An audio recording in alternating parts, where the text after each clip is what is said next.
And let's move into the last record I want to talk about. That is the new Thundermother album, Dirty and Divine. Linnea Wikström, who is the singer of the band right now, and Filippa, their guitar player, both came on the show. Both of these ladies are really, really nice. They were a lot of fun to talk to. I have followed Linnea's career a bit. She was in Therion for a while. Tremendously awesome singer.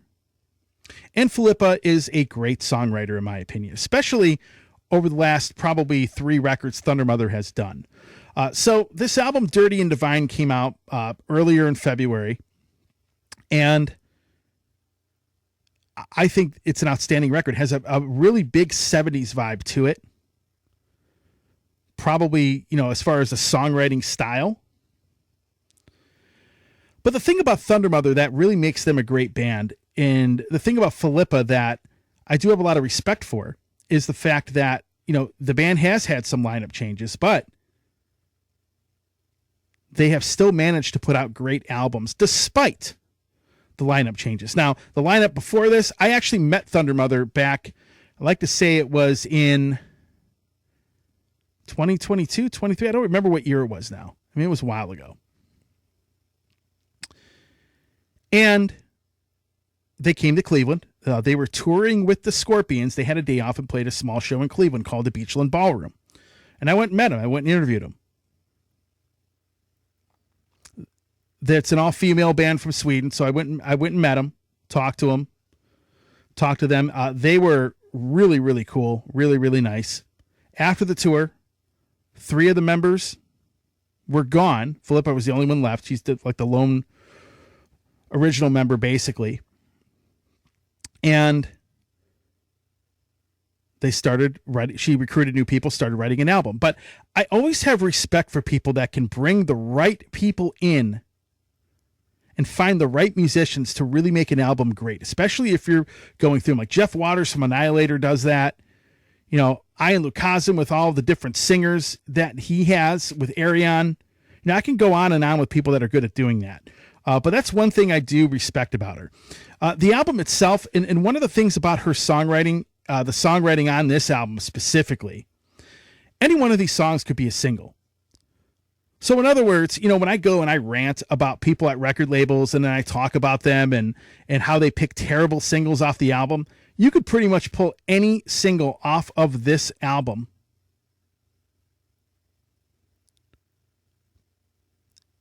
any song, make it a single, it would represent the album very well.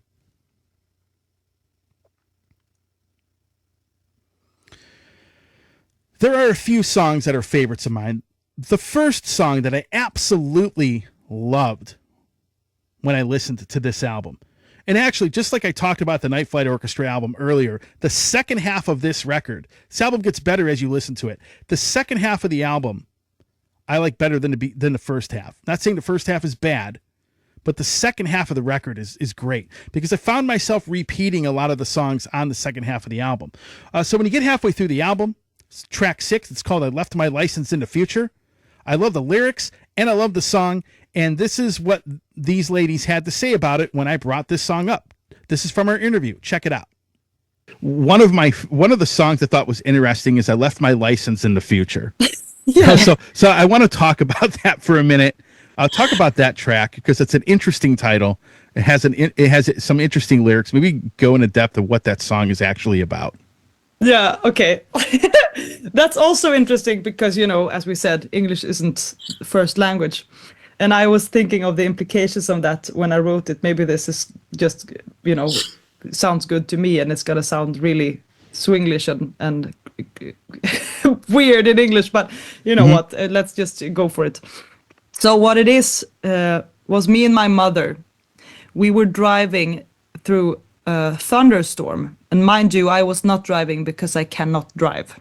I never took my license. And we were driving and it was just pouring down rain, dark outside. And she was like, you have to keep me occupied with something. Let's write a song, she goes. So, we wrote that song in the car. Yeah. And it's basically about me being the number one procrastinator on planet Earth. And I love the song. Linnea sent it to me, and I was like, "Yeah, that's the single." So basically, procrastinating and getting your license. Yeah, I mean, I chose to, I left my license in the future. I think I forgot it in a bar. I decided to go have a beer instead of maybe going to the driver's lessons or whatever. So it's very poetic like that. And that's them talking about, that's Philippa and Linnea, of course, talking about the song, I Left My License in the Future. But it's a great record. There's a song in here called Bright Eyes that I think is great. My favorite song is probably either I Left My License in the Future or Dead or Alive.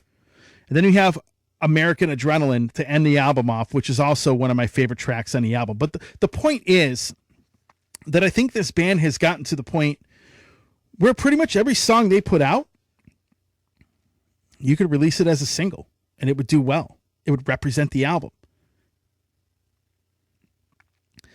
The songs are simple. They are straight to the point. They are very catchy. They're very, very good. Another 9 out of 10 album for me.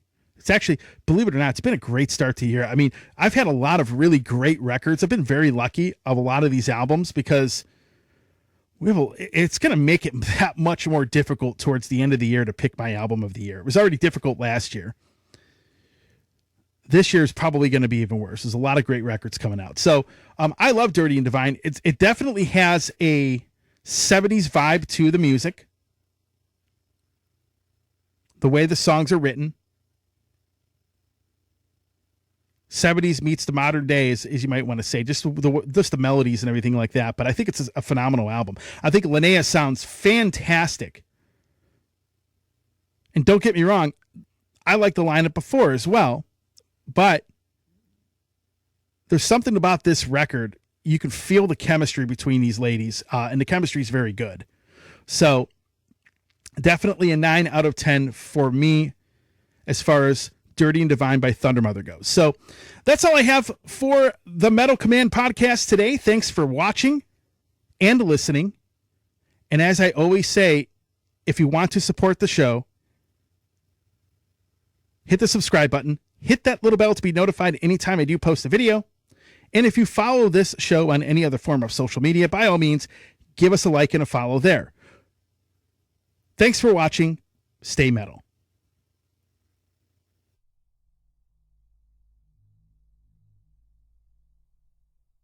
Hey everybody, Tony here from the Metal Command podcast.